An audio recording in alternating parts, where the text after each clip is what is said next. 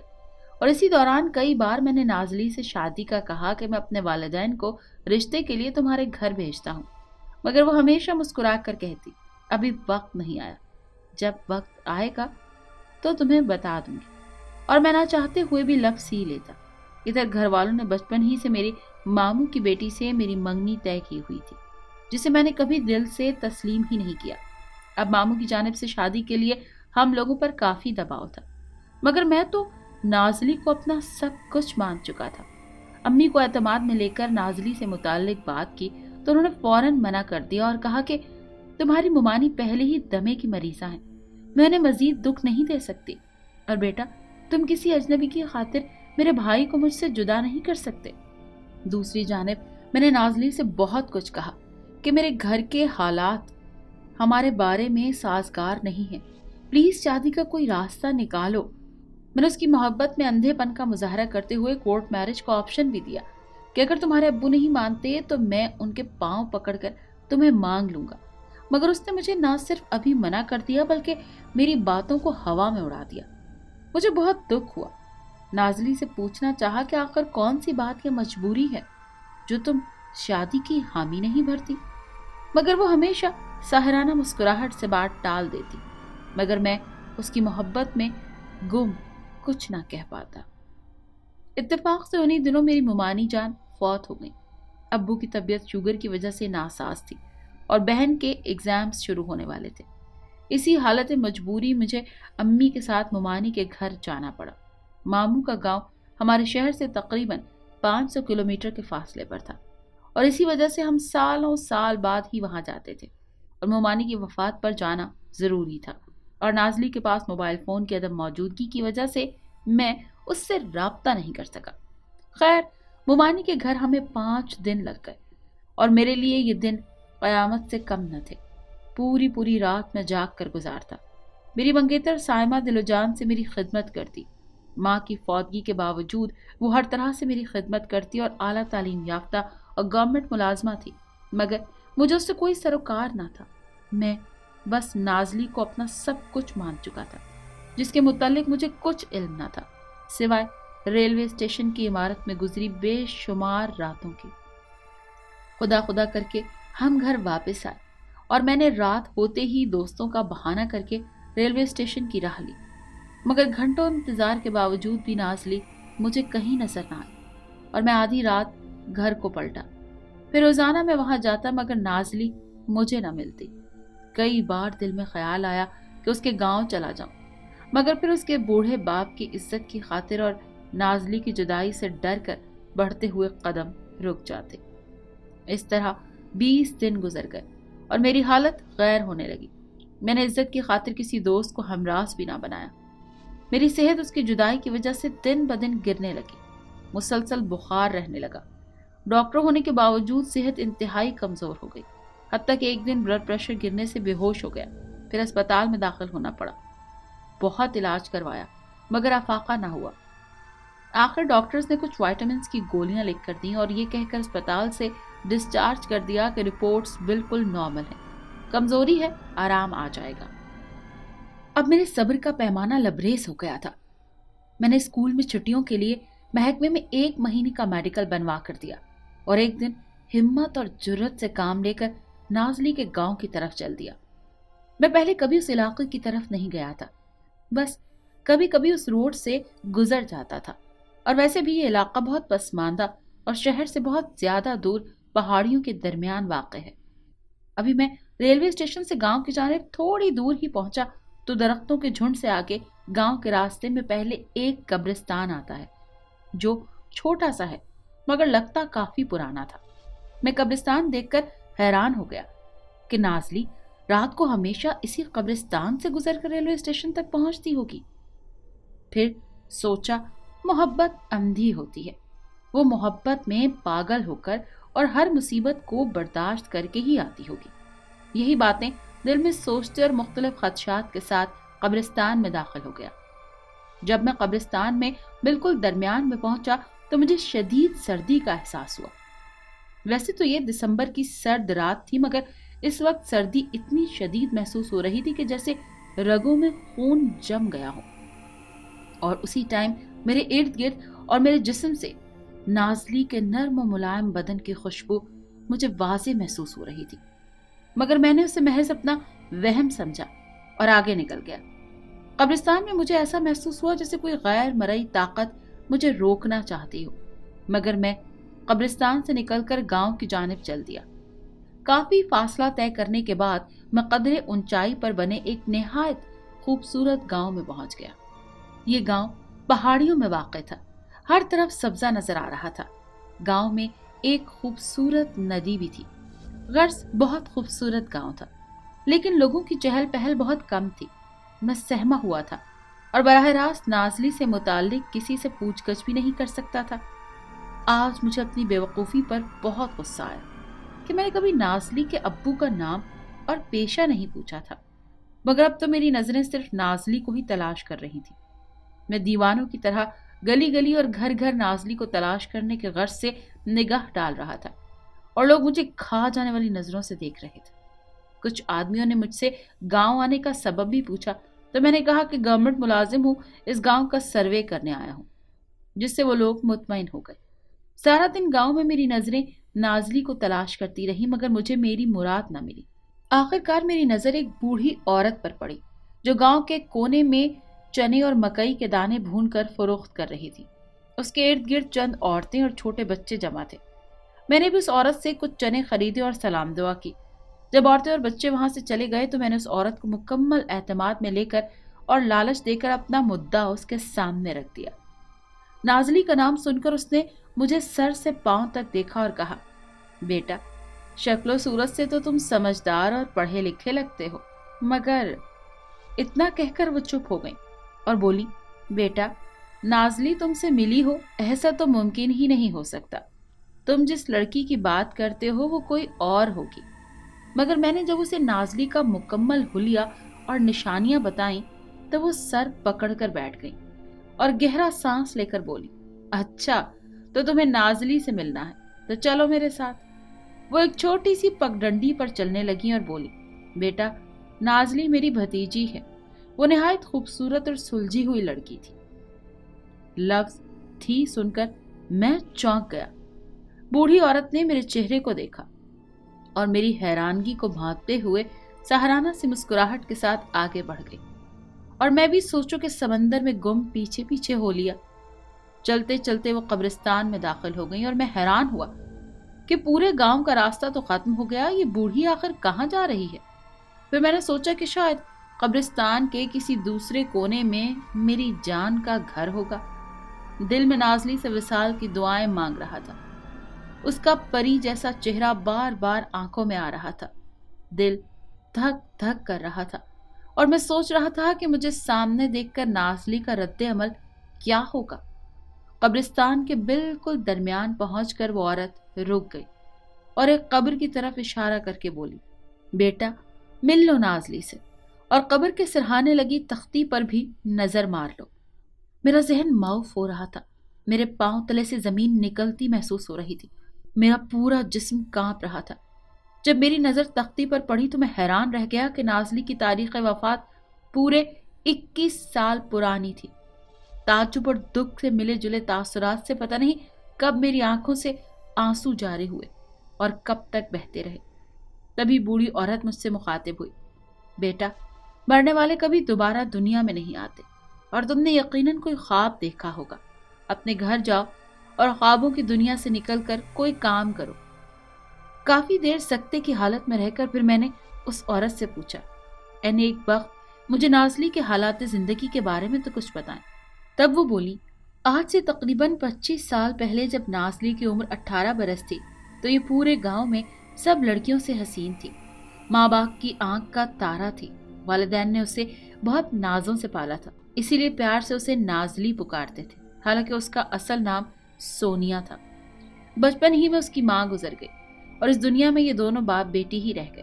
ایک دن یہ ریل گاڑی کے ذریعے کسی دوسرے شہر سے گاؤں واپس آ رہے تھے کہ ریلوے اسٹیشن پر اترتے ہی تیز آندھی اور بارش ہونے لگی۔